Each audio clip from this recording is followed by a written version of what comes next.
Thank you very much, Mr Deputy Speaker. Before I start, I'd like to send the condolences and thoughts on behalf of Plymouth to Sir David Amos's family, his staff and community. We've seen our fair share of tragedy over the summer in Plymouth, and Plymouth stands with Southend at this time. We're in the middle of a climate and ecological crisis, and we need bolder and more urgent action if we are to address it. When this bill was first debated in the Commons, which seems like a very, very long time ago, because it was, I described it as bland, a bit beige, a bit meh, as I put it. It does make some difference. There are some good bits in there, but it doesn't rise to the scale of the crisis that we are facing, and it needs to. It smacks of a dreary managerialism and a pedestrian pace that's overtaken DEFRA in recent years. I'd like to encourage the ministers to find more ambition and more urgency with the measures that they're introducing. And that's why I want to focus my remarks on the hard-won gains from the Lords on bees, water, habitats and trees. Now, Mr Deputy Speaker, I bloody love bees, and that was picked up in a point from the Evening Standard when they noted me saying that at a Fringe at Labour Party conference, and I hope that across the House that is a sentiment shared by many people as well. Because we all love bees, I think it is worth noting that we need proper measures to protect our pollinators. And Mr Deputy Speaker, it's worth me just declaring interest that my family keep bees on their farm in Cornwall at this point. Since 1900, Britain has lost 13 out of 35 native bee species. And we risk losing more if we don't take action, especially to protect them from bee killing and bee harming pesticides. Bees are essential to the future of our planet, to pollinating our crops and to the rich tapestry of biodiversity that we have as a nation. But the loss of bees has become symbolic of the decline in nature in our country. Lord's Amendment 43 inserted a new clause to regulate pesticides and that the use of pesticides should be assessed on how they impact our pollinators. It's amazing that the impact of pesticides on pollinators is not already assessed before approvals are given. It is a simple amendment that could have a positive effect on bees, and I'm disappointed that the government doesn't see the value in it. When this bill was last here, Labour tabled an amendment to ban bee-killing pesticides, and sadly the government whipped Tory MPs to vote against it, and I suspect that will happen today. The chemical approval system that ministers seek to protect is far too secretive. It's not transparent enough. Yeah. And if it is to be robustly defended by a three-line whip by government, I would encourage ministers to look more carefully about how that system can be made more transparent, clearer and more environmentally friendly. Yeah. Because I know there are concerns of Tory MPs on the backbenches around this area, and I would encourage those members to continue to put pressure on their front bench, because we do need our farmers to be able to support their crops, to be able to protect their crops, but we do need to protect our pollinators at the same time. Mr Deputy Speaker, I want to now turn to the issue that shames our nation, and that is the state of our rivers. Yeah. There's not one English river in a healthy condition. Not one meets good chemical standards, and only 14% of English rivers meet good ecological standards. It's a state of our waterways that has not improved since 2016. That was 5 years ago. England has the worst river quality in Europe. The Worldwide Fund for Nature reports that rivers in England are, and I quote, used as open sewers, and that targets for 75% of rivers to be healthy by 2027 are very unlikely to be met. More recent research has found that unlawful discharge of sewage into waterways could be up to 10 times more than the rate that the Environment Agency's prosecutions suggest. It will be impossible to have clean rivers with the pedestrian approach that ministers are currently taking, and that's why the cross-party concerns that we've heard in this debate and across the entire passage of the Environment Bill should be taken more seriously. It's not only ministers that are to blame for the poor state of our rivers, we must hold water companies responsible too. Research by The Guardian has found that raw sewage was discharged into rivers across England and Wales 200,000 times in 2019 for a total duration of 1.5 million hours.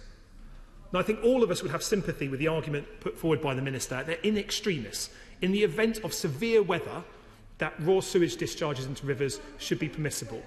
I will in just one moment.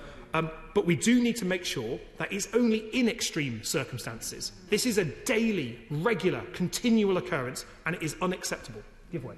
I thank the honourable member for her intervention, and it is something that, as a regular wild swimmer myself, I recognise is a concern to not only people who swim in our nation's rivers, but the people who value the biodiversity in there. And I have to also say to the Minister that I think she has underestimated the strength of feeling on in this area. I think there is a way through this. I think there is a route that can have a progressive improvement in the reduction in the number of raw sewage discharges, that can simultaneously collect the data that is required, and that can protect our environment without big increases to bills, with appropriate investments and with an urgency from ministers. There is a route for that, and I suspect that further compromises will be necessary on this point when this returns to the House of Lords and comes back to us in the future, because I don't think we are yet done there. I think my more friend raises an incredibly good point there. People do want to see action here.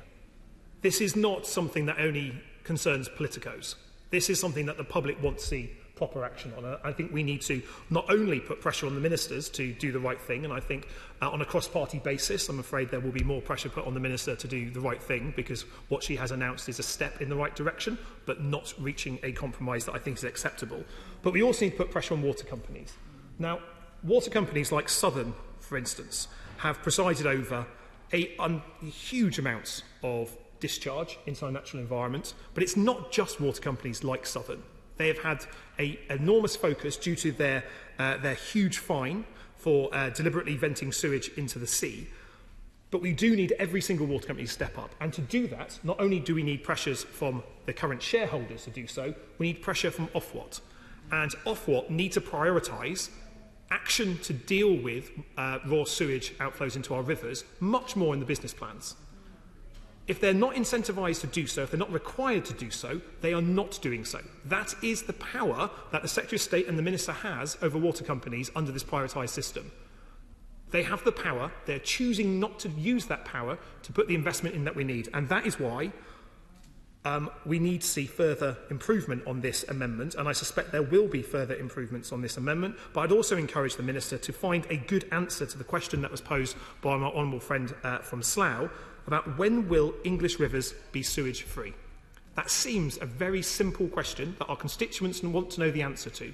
And if she can't provide that answer, I think we recognise that there is a bigger problem here than we need to look for. Mr Deputy Speaker, I want to now turn briefly to habitats.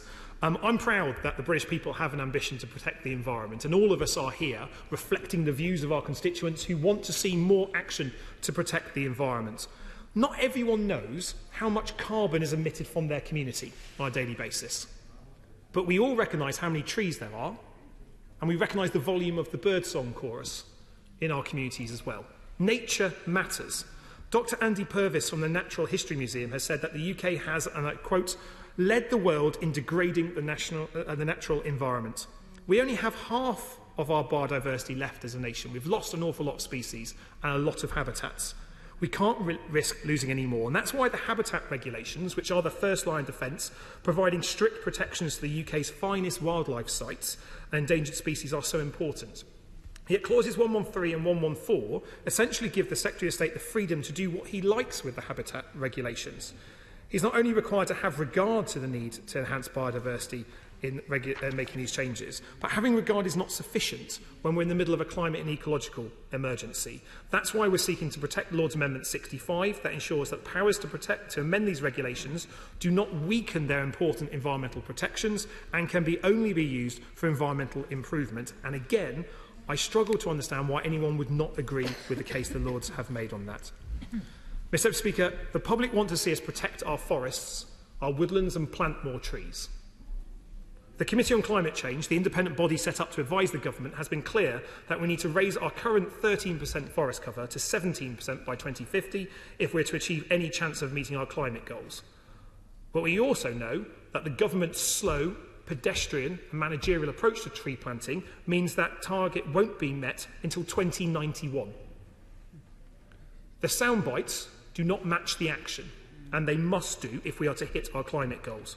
Planting more trees in England is strongly supported by the public, by business, by local councils, and looking at the press releases by ministers as well. So why are ministers failing to plant sufficient trees? It's not because they don't enjoy enough support. It's not because the public won't support further measures. It's not because the public won't support further spending on this. So what are the obstacles, the inhibitors that stop ministers from delivering this? That's why we need to see further action on tree planting to mobilise more of the power of the state to get this done. On an issue where there is cross-party and fulsome public support, we do need ministers to do better than they are at the moment. England is being left behind in the UK's family of nations when it comes to tree planting, and we are being left behind on a global stage as well. If Ethiopia can plant 5 billion trees a year, including planting 350 million trees in a single day on July 29th, 2019, why can't we have similar ambitions and scale of delivery? While we should be planting more trees, we also must be careful of losing trees as well. That's why Labour is supporting Amendments 94, 95 and 66. We know that deforestation, legal and illegal, is increasing alarmingly across the planet. But we also know that far too often we only measure the impacts within our own nation. Our global consumption and global supply chains must be taken into account if we are to properly prevent deforestation.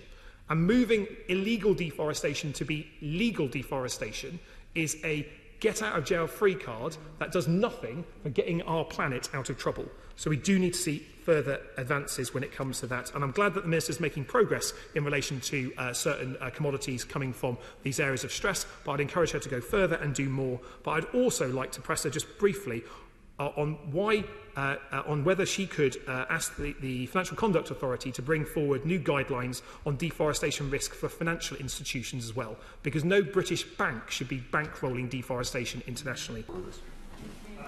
Raises a really good point, and that is the reason why we not only need firm action from government, but we also need firm action on the supply chains and also an enforcement of our high standards. Accepting that our high standards must not be undercut in any trade deals with food or produce produced to lower standards abroad, undercutting domestic industries and our environmental and animal welfare standards. Mr Deputy Speaker, I want to conclude now by just thanking the Labour peers, crossbenchers and other parties in the other place for the work they have done on this bill. I think the bill we have in front of us was, until the votes earlier, in a much better place than it was at the start. I regret deeply that the government is whipping its MPs to remove many of those improvements from the bill, and I hope that those opposite will consider what further pressure can be put on ministers to improve this. But on the important issue of river sewage, I have to say to ministers, I want to work on a cross-party basis to find a better compromise here, because what we have just heard from this chamber I don't think convinces those on this side of the House. I'm also not convinced it's convinced the people that are sitting behind her. But there is a route through this, and that is firmer action and a clear timeline as to how we're going to deal with this problem. Thank you very much, Mr. Speaker. Philip Dunn.